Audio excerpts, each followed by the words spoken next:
کے یہ سجاوٹ کر لیتے ہیں یا محفل رسول منعقد کر لیتے ہیں، تو ایسی محفلوں کے اوپر بہت سے لوگ زمانے اور باتیں کستے ہیں، کہتے ہیں ایسی محفل کرنے سے کیا فائدہ۔ ان لوگوں سے پوچھو اس دن جس دن اپنے بچوں کے ولیموں کے لیے اپنے گھروں کو سجاتے ہو، لمبے لمبے ٹینٹ لگواتے ہو، پوچھو کہ اللہ کے رسول صلی اللہ علیہ وسلم کے لیے بھی تم نے کچھ کیا ہے کہ نہیں کیا ہے۔ ان غریب بچوں نے تو کر کے دکھا دیا کہ یا رسول اللہ ہم سے تھوڑا سا تھا تو ہم نے تھوڑا سا پیش کر دیا ہے، اے اللہ کے رسول اگر ہمیں زیادہ ملے گا تو تمہاری محبت میں وہ زیادہ کا حق ادا کریں گے۔ اس لیے کہ نبی پر اپنی دولت کو خرچ کرنا کسی اور کی سنت نہیں ہے، بلکہ بعد الانبیاء بالتحقیق افضل البشر ابو بکر کی سنت ہے، جس کے بارے میں ابو بکر نے خود کہا تھا کہ مجھے دنیا میں سب سے پسندیدہ اگر کوئی عمل ہے تو نبی کی محبت میں نبی کی ذات پر خرچ کرنا پسند ہے۔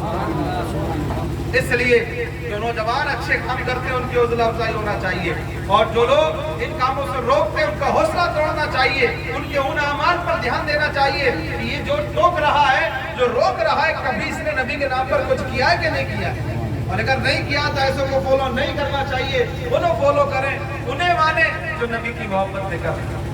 حضرات گرامی، اگلی آیت کریمہ والذین هم للزکاۃ فاعلون والذین هم للفروج حافظون، اور وہ لوگ جو اپنے شرمگاہوں کی حفاظت کرنے والے ہیں۔ یہ بھی بہت ضروری چیز ہے۔ آج ہمارا معاشرہ بہت بگڑ رہا ہے، قرآن نے اس کو بہت پہلے کہہ دیا ہے کہ نماز بھی پڑھتے ہو اور نماز پڑھنے کے ساتھ ساتھ قول فعل صحیح رکھتے ہو، زکوٰۃ پوری دیتے ہو، اور اس کے ساتھ ساتھ اپنی شرمگاہوں کی حفاظت کرتے ہو، وہی لوگ کامیاب ہیں، ان کے علاوہ کوئی کامیاب نہیں۔ آپ سمجھ لیں۔ اب حدیث پاک ہے، اس کو سمجھنے کے لیے وہی حدیث جو میں نے اس سے پہلے سنائی آپ کو، اللہ کے رسول صلی اللہ علیہ وسلم نے شرمگاہ کی حفاظت کے حوالے سے فرمایا کہ دو چیزیں ہیں، ایک وہ جو تمہارے دونوں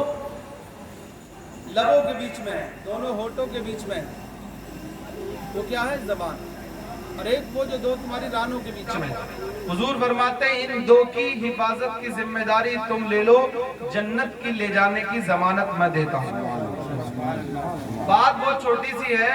لیکن کام بہت بڑا ہے۔ یہ دو ہی چیزوں کی آج کل حفاظت نہیں ہے، نوجوان طبقہ بیٹھا ہوا ہے، اس کو دھیان میں رکھیں۔ یہ حدیث پاک بہت معنی کے اعتبار سے بہت وسیع ہے۔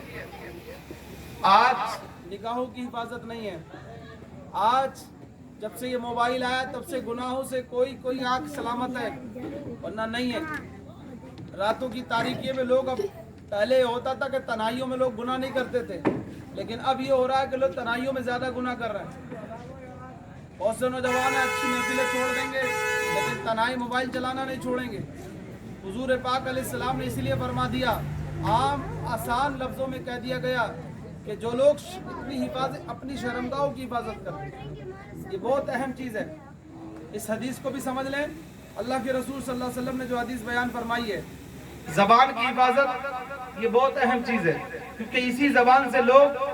دوسروں کو غلط بولتے ہیں، اسی زبان سے جھوٹ بولتے ہیں، اسی زبان سے لوگوں کے دل دکھاتے ہیں، اسی زبان سے لوگ گالی دیتے ہیں، اسی زبان سے غیبت کرتے ہیں، اسی سے چغلی کرتے ہیں، اسی سے لوگوں کو الٹا سیدھا کہتے ہیں۔ سرکار نے